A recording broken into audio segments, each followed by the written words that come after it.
మనోభావాలతో ముడిపడినటువంటి పవిత్రమైనటువంటి గోవు. అటువంటి గోవులను రక్షించడానికి ఏర్పడ్డటువంటి గోరక్షణ సంస్థ సనాతన ధర్మంలో అత్యంత ఒక పవిత్రమైనటువంటి జీవిగా ఆవును పూజించి,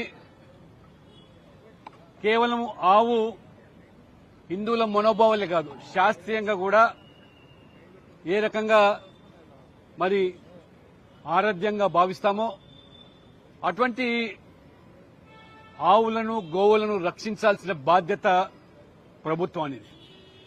ఒక వర్గం వారి ప్రజల మనోభావాలను కాపాడేదానికి బదులుగా ఎవరైతే మరి ఆవులను హింసించి క్రూరంగా మరి చంపి ఒక పైశాచిక ఆనందం పొందేటువంటి వాళ్లకు కొమ్ము కాసే విధంగా ప్రభుత్వాలు వ్యవహరించడము, మెజార్టీ హిందువుల యొక్క మనోభావాలను దృష్టిలో పెట్టుకుని గోరక్ష సంస్థ యొక్క సభ్యులుగా ప్రశాంత్ సింగ్ ఈ పవిత్రమైనటువంటి గోవులను కాపాడాలని చెప్పి వారు అడ్డుకొని పోలీసులకు అప్పగిస్తే, పోలీసులు ఇవాళ హిందువుల యొక్క మనోభావాలకు రాజ్యాంగానికి లోబడి పనిచేయాల్సింది పోయి అటువంటి మరి గో వ్యతిరేక శక్తులను ఊతమిచ్చే విధంగా ఒక దళారీ పాత్ర పోషించే విధంగా వారి వైఖరి కనబడుతోన్నది.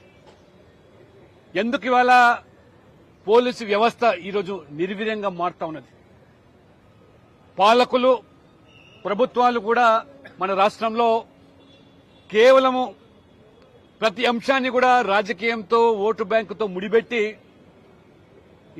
హిందువుల యొక్క మనోభావాలను దెబ్బతీసేటువంటి, గాయపరిచేటువంటి వ్యక్తుల పట్ల, శక్తుల పట్ల, సంస్థల పట్ల ఒక్కో పాదంతో అణిచివేయాల్సింది పోయి ఈరోజు జీ హుజూర్ అనే రీతిలో ఈరోజు వివరిస్తాను. గతంలో బీఆర్ఎస్ ప్రభుత్వమైనా, ఈనాడు కాంగ్రెస్ ప్రభుత్వమైనా కేవలం ఓట్ల కోసం కక్కుర్తిపడి ఈ రకంగా ఇవాళ ఈరోజు నేను సూటిగా అడుగుతున్నాను రేవంత్ రెడ్డి గారి ప్రభుత్వాన్ని, ఈ రాష్ట్రంలో అసలు శాంతి భద్రతలు ఉన్నాయా? గత సంవత్సర కాలంలోనే 500 పైగా హత్యలు ఈ రాష్ట్రంలో కాబడ్డాయంటే మరి ఆశ్చర్యకరం ఏంటంటే ఈ గన్ కల్చర్ ఈరోజు హైదరాబాద్ లో, తెలంగాణలో రోజు రోజుకు పెరిగిపోతా ఉన్నది. యథేచ్ఛగా వీరికి రివాల్వర్లు, పిస్టోళ్లు ఏ రకంగా అందుతున్నాయి? మరి పోలీసు నిఘా విభాగాలు మరి కళ్ళు మూసుకొని ఈ పాలకులకు మరి తొత్తులుగా వ్యవహరిస్తా ఉన్నారా? ఈ రకమైన గన్ కల్చర్ అనేది యథేచ్ఛగా పెరిగిపోవడం, హైదరాబాదు మొత్తం తెలంగాణలో శాంతి భద్రతలు క్షీణించడం. ఇవాళ సామాన్య ప్రజలే కాదు, గోరక్షలకే కాదు, పోలీసుల మీద కూడా దాడులు జరుగుతూ ఉంటే, పోలీసులను కూడా హతమారుస్తూ ఉంటే ఈ ప్రభుత్వము మరి నిస్సిగ్గుగా ఇవ్వచ్చు.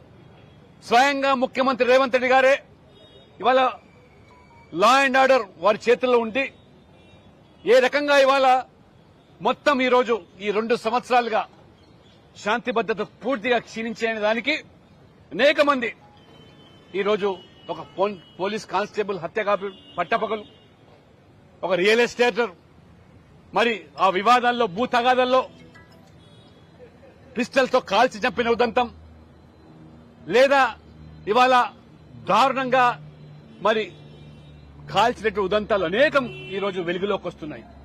ఈ ప్రభుత్వానికి తీరిక లేదు.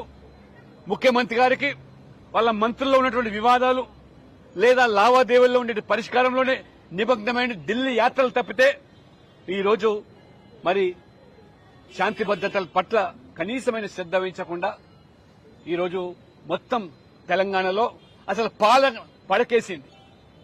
మొత్తం ఇవాళ మంత్రులు ఎవరికి వాళ్ళుగా వివాదాల్లో, విమర్శల్లో కూరుకుపోయి మరి ఒకవైపు హైకమాండ్, రెండో వైపు ఈరోజు అంతర్గత కలహాలు, మొత్తం ఇవాళ శాంతి భద్రతలను గాలికి వదిలేశారు.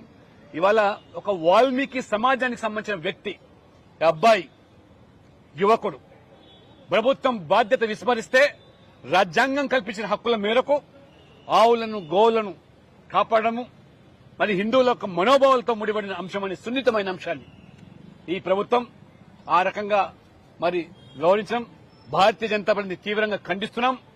దోషులను కఠినంగా శిక్షించడమే కాదు, పోలీసులు కూడా దాన్ని మసిపూసి మాడికాయ చేసి ఇవాళ ఈ అబ్బాయి మీద నెపం నెట్టే ప్రయత్నం చేస్తారు. మీరు చేయాల్సిన బాధ్యత ఆ రకంగా మరి వధశాలకు తరలించుతుంటే వందల సంఖ్యలో రోజువారీగా కాపాడాల్సిన బాధ్యత, ఆపాల్సిన బాధ్యత పోలీసులు దాన్ని విస్మరించి ఇవాళ ఏ రకంగా మరి ఎదురు దాడికి పూనుకునే విధంగా మరి ప్రభుత్వం గాని లేదా పాలకులు గాని పోలీసులు గాని వ్యవహరిస్తున్నారో కేవలం ఈ తెలంగాణలో ఈ రోజు కాంగ్రెస్ ప్రభుత్వం గాని గతంలో బీఆర్ఎస్ ప్రభుత్వం కానివ్వండి, ఈ బుజ్జగింపు చర్యలు ఈ మైనార్టీ ఓట్ల కోసం కక్కుర్తిపడి హిందువుల మనోభావాలు గాయపరిచే విధంగా వ్యవహరిస్తే సమాజం సహించదని, దీన్ని తీవ్రంగా ఖచ్చితంగా మూల్యం చెల్లించుకోవాల్సి వస్తుందని చెప్పి కూడా భారతీయ జనతా పార్టీ మేము హెచ్చరిస్తా ఉన్నాం.